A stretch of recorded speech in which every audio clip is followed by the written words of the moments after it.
Today's program is brought to you by OTCStockShark.com. For the latest and greatest OTC and Pink Sheets information, sign up for your account at OTCStockShark.com.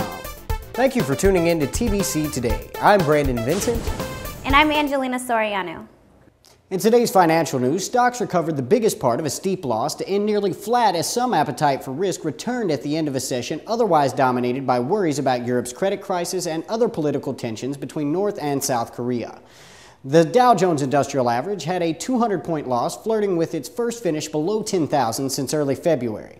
But the measure began a climb higher to finish with a 22-point decline, off 0.2%. The NASDAQ Composite Index fell 0.1%. The S&P, which posted a decline in every sector, ended with a gain of 0.43 points, nearly flat on the day in percentage terms. The measure was bolstered at the close by a 1.6% gain in its basic materials category, along with smaller gains in telecommunications, financials, and the consumer discretionary sector. Traditional safe haven sectors like utilities, consumer staples, and healthcare were the chief laggards. In U.S. news, Toyota Motor said it has temporarily suspended sales of certain Lexus LS sedans following a steering-related recall. The decision marks the third time in recent months that Toyota has told dealers to stop selling vehicles in the wake of a recall. The voluntary recall of about 3,800 late model 2009 and some 2010 model year LS 460 and the LS 600 vehicles in the United States was finalized. In certain scenarios, Toyota said the steering wheel in recalled models may not return to a centered position after a tight turn. Toyota recalled up to 11,000 vehicles worldwide to correct the problem.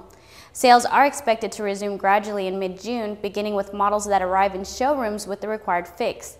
Existing inventory and vehicles already on the road will require a computer system changeout that will be completed as dealers receive parts. Toyota said current vehicle owners will get first priority. In today's international news, Thailand criminal court approved an arrest warrant on terrorism charges for the fugitive Prime Minister Thaksin Shinawatra, accusing him of involvement in the recent street protest in Bangkok that left more than 85 people dead. The former Prime Minister, who was ousted in 2006, is abroad evading a prison term on earlier convictions for corruption, and the government has been trying for years to secure his extradition. The government said it believed that a terrorism charge would make it easier to gain the cooperation of foreign governments in sending him home. A late-night curfew was extended for 4 more days as the government moved aggressively against members of the Red Shirt protest movement, arresting people who participated or helped in the protest and extending the detention time of several opposition leaders. In addition, financial transactions by people suspected of supporting the protest have been blocked. Anti-government radio stations have been closed and 4 governors have been removed in provinces where protesters burned city halls and other government buildings. In health news, healthy adults who drink 1 to 2 glasses of alcohol per day have a smaller chance of developing one form of diabetes than those who abstain from alcohol.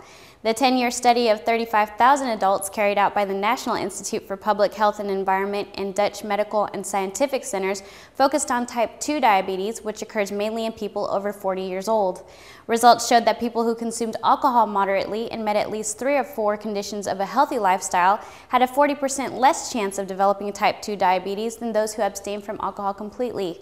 Following adults between the ages of 20 and 70, the study defined moderate alcohol consumption as a maximum of 1 glass per day for women and 2 glasses per day for men. The 4 conditions of a healthy lifestyle were defined as obesity prevention, adequate exercise, not smoking, and a balanced diet. Type 2 diabetes, which is often caused by obesity, is the most common form of the disease that occurs when blood sugar levels are abnormally high and affects more than 180 million adults worldwide.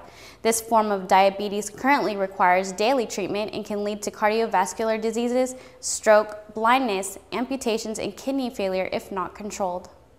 In today's tech news, Motorola Droid phone has been a big hit for the company, and if you are wondering what's next, say hello to the Shadow, the code name for the successor to the Droid. The Shadow phone may be another device exclusive to Verizon and will be packed with features that could put it among the best in the market.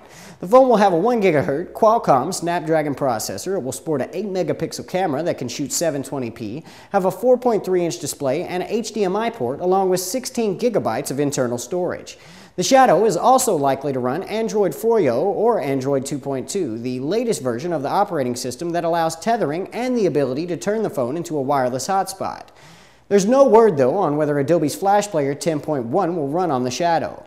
And keeping in mind the precedent set by Apple of losing prototype phones, the latest Shadow prototype was reportedly found left behind in a corporate Verizon gym. The phone was remotely locked, but at least this time around it looks like no one paid money to get a peek at the new device.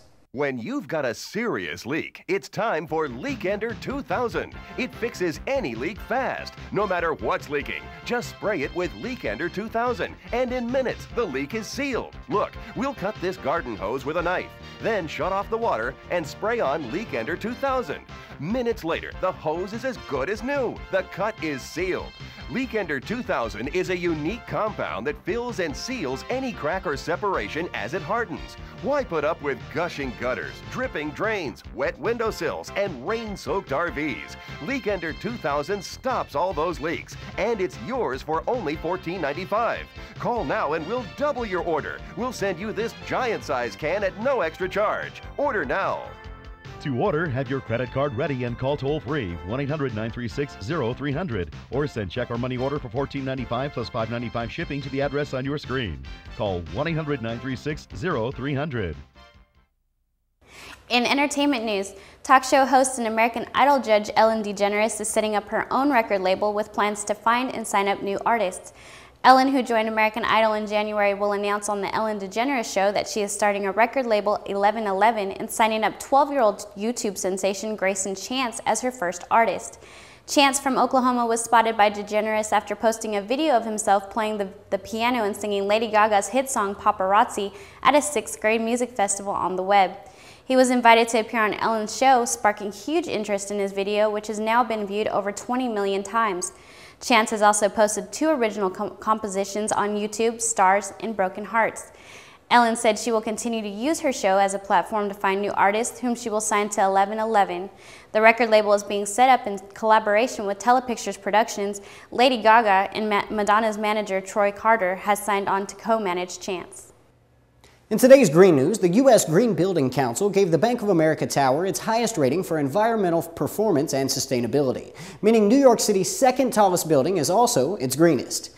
The 54-story building cost about $2 billion and became the first commercial high-rise to win the Platinum certification from the nonprofit council that promotes environmentally friendly construction and design.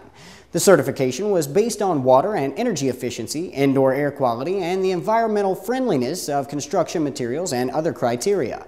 At 1,200 feet, it's the second tallest building in the city after the Empire State Building. The building has its own 4.6 megawatt cogenerator plant, and its floor-to-ceiling windows reduce the need for artificial lighting. The roof captures rainwater, wastewater from the sinks is recycled, the men's rooms even have waterless urinals. The measures save an estimated 8 to 9 million gallons of water per year.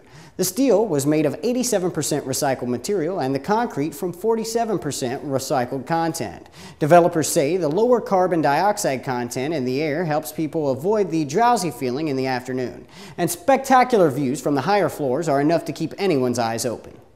Thank you for tuning in to TBC Today. I'm Brandon Vincent. And I'm Angelina Soriano.